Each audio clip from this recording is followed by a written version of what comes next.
Good evening. এখন বাজে যাচ্ছি 8টা। আগের ব্লগটা জাস্ট শেষ করলাম আর এখন থেকে আবার এই ব্লগটা শুরু করছি। এটা পরের দিন পোস্ট হবে। আমি ভাবলাম যে একটা ব্লগ অনেকটা বড় হয়ে যাচ্ছে, তাই জন্যে আবার এখান থেকে আবার শুরু করছি ব্লগটা আর কি।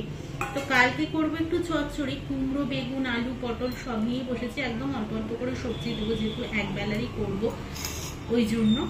তার মধ্যে কলমি শাক একটু, আর কলমি শাকের ডগাটা দিয়ে মেনলি করব। কোনো দিন খাইনি, এই ফার্স্ট টাইম করব। অনেকেই শুনি যে করে, তাই ইচ্ছে হলো আর কি।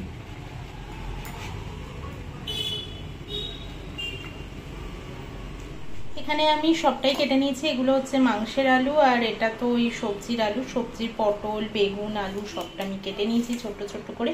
আর এগুলো সব মাংসের। এগুলো হবে পেস্ট, আদা, রসুন, পেঁয়াজ আর লঙ্কাটা আমি নেবো। আর এটা আমি ভেজে দেবো পেঁয়াজটাকে। আর টমেটো তো আছি। তো চলো এই কাজগুলো। তার সাথে গেছিলাম আমি মাই চিকেন অ্যান্ড মোর। তো তার আগে ধরো বাড়ি থেকে বেরিয়েছি 6:45-র দিকে, 6:45-7টার দিকে সন্ধে টন্ধে দিলাম। তখন থেকে সেই কাজ শুরু করেছি। এখন বাজে 9টা। ফাইনালি শেষ হলো। এখন 1 ঘন্টা 15-20 মিনিট মতো কি 1.5 ঘন্টা পুরো রেস্ট নেব। সমস্ত কাজ আমার হয়ে গেছে, ময়দা মাখাও হয়ে গেছে, সব হয়ে গেছে। জাস্ট 10টা 10-15 দিকে এসে মাংসটা বসিয়ে দেবো। সব তো মাখানোই রয়েছে, পেঁয়াজটা ভাজবো। মাংসটাকে ওই মশলাটা টক দই দিয়ে আর নুন হলুদ তো মাখিয়েছিলাম, আর সামান্য একটু সর্ষের তেল দিয়ে মাখিয়ে রেখে দিলাম। আর তো সব কাটাকুটি রয়েছে, ময়দাও মেখে নিয়েছি। সমস্ত কাজ আমার কমপ্লিট।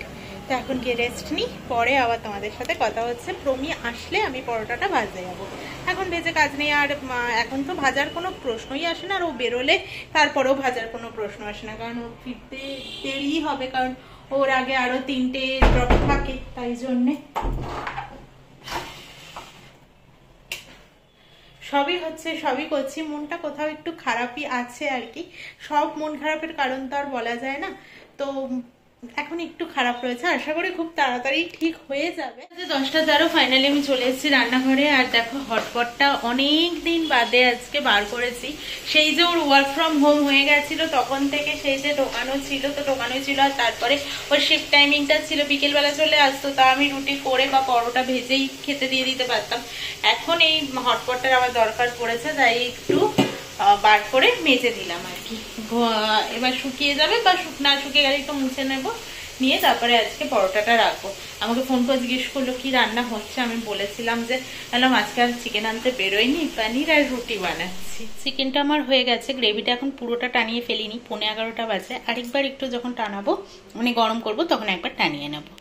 তো চিকেন তো হয়ে গেছে, আর এখানে তো আমার ময়দা মাখাটাও রেডি আছে।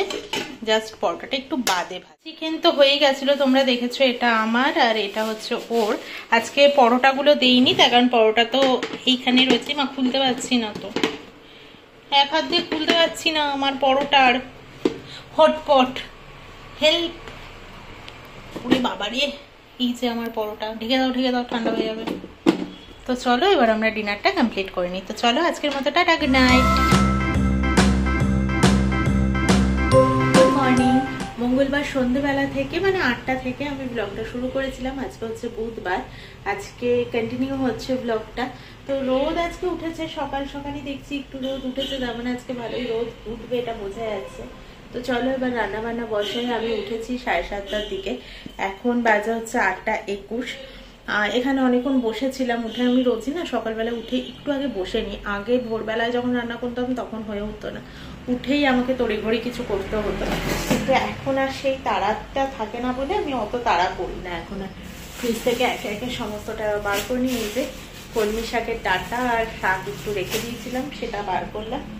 আর সবজিটা কালকে যে কেটেছিলাম সেটাও রেখেছি। আর আজকে না প্রমির টিফিন বানাতে হবে না। কালকে না ও একটু মানে ট্রেনিং এর টাইমিংটা ওর একটু এদিক ওদিক হয়ে যাওয়াতে ও কালকে আর টিফিনটা খেতে পারেনি। মানে ওর ট্রেনিং এর হয়তো টাইমিং ও জানতো 8টা থেকে, সেটা 6টা থেকে শুরু হয়ে গেছিল কালকে। তো ওই জন্য আর টিফিনটা খেতে পারিনি। তো ওটাই আমি গরম করে ওকে দিয়ে দেবো। তো চলো এই হচ্ছে আমার প্রথম। তারপরে মাছ বানাবো, একটু কাতলা মাছ, আর এই চচ্চড়িটাই বানাবো। চচ্চড়িটা বসিয়েছি, মানে বসাবো, তার জন্য সর্ষের তেল দিয়েছি। সর্ষের তেলের মধ্যে কালো জিরে ফোড়ন দিয়েছি। এই দিকটা থেকে ব্লক করলে প্রবলেমটা কি, এই জানাটা দিয়ে আলোটা ঢোকে, তো তাই জন্য একটু কেমন একটা হয় দেখতে। ভিডিও কোয়ালিটিটা আমার ঠিক ভালো লাগে না এখান থেকে।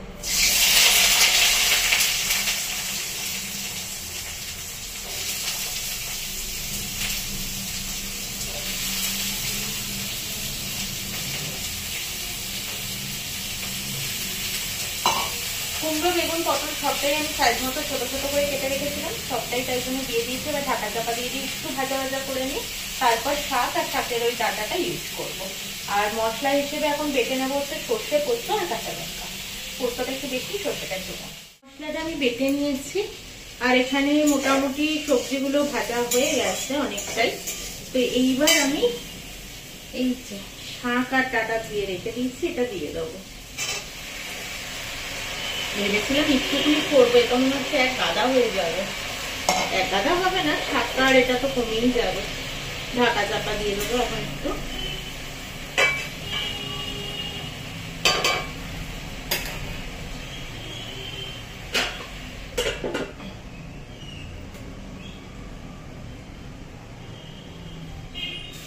আমার ফ্রিজ থেকে এখনো মাছ বার করা হয়নি, ভুলে যাচ্ছি।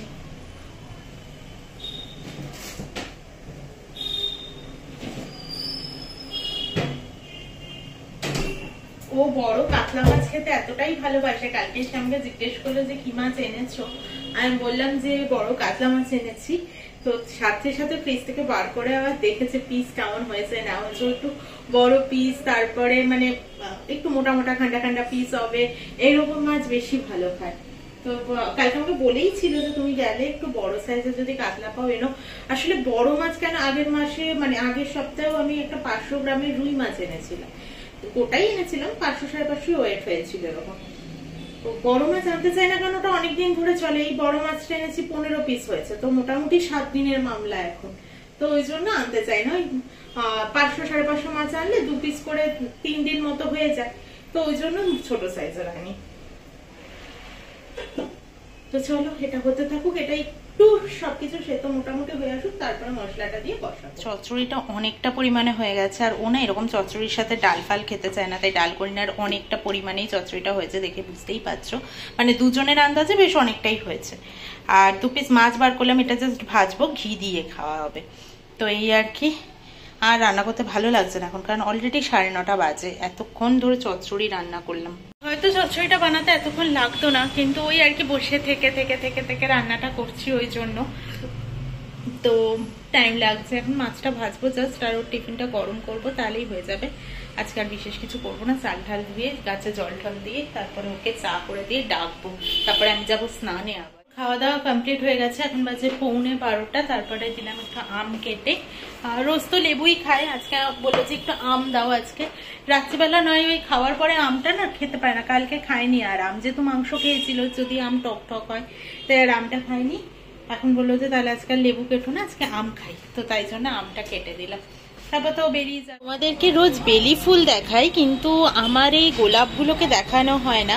তবে আমার মনে হচ্ছে গোলাপগুলো এতদিন যে বড় বড় হয়ে ফুটতো, অত বড় হবে না, কিন্তু ছোট ছোট সাইজের হবে বলে আমার মনে হচ্ছে। তো এই একটা, এই একটা, আর ইনি এই একটা। তো আপাতত এই তিনটেই ফুটছে। এই যে এত ভালো লাগে না দেখতে, কি বলবো, মানে গাছটার শোভাই যেন পুরো চেঞ্জ হয়ে গেছে, এত ভালো লাগে দেখতে। তো আর কুড়ি আসবে, এখান দিয়ে ডালগুলো বেরোচ্ছে, তো এখান দিয়ে কুড়ি আসবে। এই একটা কুড়ি এসেছে, তারপরে ওই আর একটা আসছে, তো মোটামুটি আছে, কুড়িও আছে। তো যাই হোক, তোমাদেরকে একদিন দেখানো হয়নি তাই দেখিয়ে দিলাম। আর আজকে এই গাছটাতেও 6টা না 7টা ফুল ফুটেছিল, কালকে 6টা ফুটেছিল। ওই দেখো ঝরে ঝরে পড়েও, নিচে একটা দুটো পড়েও আছে, ওই যে একটা পড়েও আছে নিচে। এমন হাওয়া দিল যে দরজাটাই আটকে গেল দেখো। আর আমার সন্ধে দেওয়া হয়ে গেছে, এই জাস্ট আমি সন্ধে দিলাম। এখন বাজে 7টা। আমি এলাম একটু ছাদে, তোমাদেরকে দেখালামই যে সন্ধে দেওয়া আমার কমপ্লিট হয়ে গেছে। তো তারপরে ছাদে এলাম একটু। আর আজকে গিয়ে একটু সন্ধেবেলায় কিছু একটু টিফিন খেতে ইচ্ছে করছে, কিন্তু কি খাবো, ওই ম্যাগি ট্যাগি খেতে আমার ইচ্ছে করছে না, বা কিছু চানাচুর বা এরকম কিছু কলকাতা থেকে আনা আছে, বাদাম, চানাচুর, ডালমুট। এক একজন আমাদেরকে এক একটা দিয়েছে। বাবা দিয়েছে ঝাল চানাচুর, মামুনি এনেছিল টক মিষ্টি চানাচুর, আম্মা দিয়েছে ঝাল ডালমুট, তো তারপরে মামুনি দিয়েছে বাদাম। এই সব করে করে মোটামুটি নিয়ে আসা হয়েছে সবটাই, কিন্তু ওইসব প্রমি ভীষণ ভালো খায়, ওগুলো আমি খুব একটা ভালো খাই না। আর তোমরা দেখছোই যে আমরা এখন ছুটির দিনগুলোতে খুব একটা বাড়িতে থাকছি না, তো ওই জন্য ওর না ওই কারণে আরোই খাওয়া হচ্ছে না। তো তো একটু দরকারে আমরা বেরোচ্ছি মোটামুটি শনি রোববারগুলো, তো তাই জন্যে আর হচ্ছে না। আর ওপাশে আকাশটাকে কি ভালো লাগছে দেখো, লালচে লালচে। তো ওকে যখন আমি লস্যি দিই অফিসে তখন দুটো একবারে বানাই, মানে 2 গ্লাস মতো একবারে বানাই, ওটা তো বোতলে করেও নিয়ে চলে যায়। আর আমারটা আমি রেখে দিই, যখন খুশি আমি খাই, দুপুরের আগে একটু খেলাম বা বিকেলের দিকে খেলাম, এরকম খাই। তো আজ কয়েকদিন ধরে আমি আর নিজেরটা বানাতাম না, তো আজকে মনে হলো একটু লস্যি বানাবো, তাই দইটা একটু জল ঝরতে দিয়েছি, না দিলেও হয়। তো আমার মনে হলো একটু ঝরিয়ে দেখি কেমন লাগে। কালকে ইচ্ছে আছে একটু ম্যাঙ্গো লস্যি বানিয়ে দেবো। বলছিল, ওই কাবেরী আন্টির বাড়ি গেছিলাম, কাবেরী আন্টি ম্যাঙ্গো লস্যি করে খাইয়েছিল, আর সেটা ওর খুব ভালো লেগেছিল। ওটা আমারও ফার্স্ট টাইমই ছিল আন্টির বাড়িতে ওই ম্যাঙ্গো লস্যিটা, তো ভীষণ ভালো লেগেছিলো, তাই কালকে ইচ্ছে আছে ম্যাঙ্গো লস্যি বানাবো। তো চলো আজকের ব্লগটা এখানেই শেষ করে দিচ্ছি, কারণ আবারও বড় হয়ে যাবে ব্লগটা। কাল থেকে চলছে, চিন্তা নেই, পরের ব্লগটাও আবার এখান থেকেই শুরু হবে, মানে এখানেই শেষ করে পরেরটা আবার শুরু হবে। তো চলো আজকের মতো টাটা, গুড নাইট, সবাই ভালো থেকো ততক্ষণের জন্য। আর যদি ভালো লেগে থাকে তাহলে প্লিজ সাবস্ক্রাইব করে পাশে থেকো, নতুন বন্ধু হয়ে থাকলে অবশ্যই সাবস্ক্রাইব করে পাশে থেকো। আর যারা অলরেডি আমার পরিবারে আছো, যাদেরকে নিয়ে আমার এই পরিবারটা, তাদেরকে অসংখ্য অসংখ্য ধন্যবাদ। তো চলো আজকের মতো টাটা।